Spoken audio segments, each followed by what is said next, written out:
आज हम लोग बात करने वाले हैं बीए पार्ट 1 हिस्ट्री ऑनर्स का पेपर 2। ये पेपर 2 का चैप्टर 1 है। चैप्टर 1 बहुत अच्छा से कंप्लीट हो गया था और हम लोग इसमें इसका अब ऑब्जेक्टिव क्वेश्चन देख रहे हैं। अगर आपने चैप्टर 1 का वीडियो नहीं देखा है तो उसका लिंक इसी वीडियो के नीचे डिस्क्रिप्शन में दिया गया, वहाँ से देख सकते हैं। इसी चैनल प्ले लिस्ट बना हुआ होगा, वहाँ से भी देख सकते हैं। इससे पहले हम लोग का पेपर 1 का भी क्लासेस कंप्लीट हो गया। अगर वो भी क्लासेस नहीं देखा है तो उसका भी लिंक इसी वीडियो के नीचे डिस्क्रिप्शन में दिया गया है, वो भी देख सकते हैं। और इसमें ऑब्जेक्टिव क्वेश्चन जो कि महत्वपूर्ण ऑब्जेक्टिव क्वेश्चन है वही समझना है। कुछ ऑब्जेक्टिव क्वेश्चन आपको ऐसे मिलेंगे कि आपको लगेगा कि तो चैप्टर में पढ़े ही नहीं है।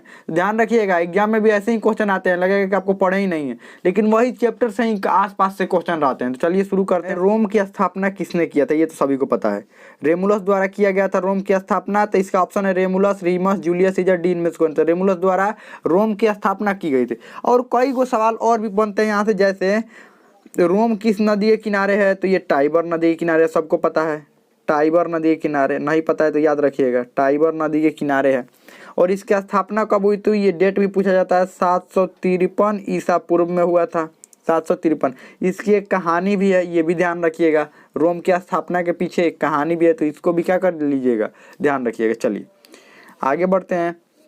अगला क्वेश्चन है, रोमन साम्राज्य के अंतर्गत क्षेत्र आता था। लीजिए, अब ऐसा क्वेश्चन है, ये आपको कहेंगे कि आप तो ये चैप्टर जब पढ़ा रहे तो उस समय पढ़ा ही नहीं है।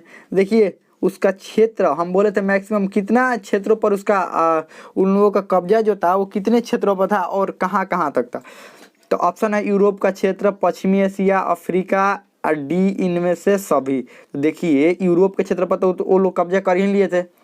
पश्चिमी एशिया के क्षेत्र पर भी कुछ क्षेत्रों पर कब्जा किया था। अफ्रीका वाला हम बताइए किए थे और यूरोप वाला भी बताइए किए थे कि बहुत सारे क्षेत्रों पर कब्जा किए थे। और तो डी इनमें से क्या हो जाएगा? सभी। अगर दो गो आपको ऑप्शन मिल गया कि हाँ इस क्षेत्र पर आपको पता है कब्जा किए थे, तो जब दो मिल गया तो इनमें से दो तो है नहीं, इनमें से क्या है? सभी, यानी सभी हो जाएगा, समझ लीजिए। चलिए आगे बढ़ते हैं। अगला है, पैपायरस क्या था? पत्थर था, पौधा, नदी या ग्रंथ? तो ये पौधा था। उसी के जो पैपायरस के जो पत्ते होते थे और उसके छाल होता था, उस पर लिखा जाता था।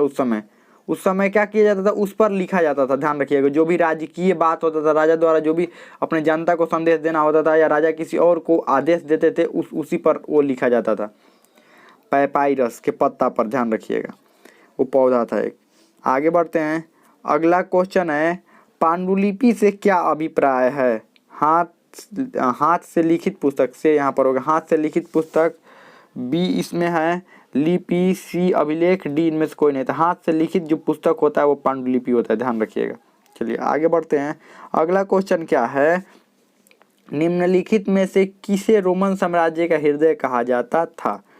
लाल सागर, कैस्पियन सागर, भूमध्य सागर और डी इनमें से कोई नहीं। तो ये भूमध्य सागर को रोमन साम्राज्य का हृदय कहा जाता था, ये भी ध्यान रखिएगा, मोस्ट इंपॉर्टेंट क्वेश्चन है। अगला क्वेश्चन क्या है, निम्नलिखित में से किस सम्राट ने सेनेटर के सेना में सेवा देने से पाबंदी लगा दी थी? कौन सा इसमें से था? अगस्टस था, टिबेरियस, गैलिनस या डी इनमें से कोई नहीं।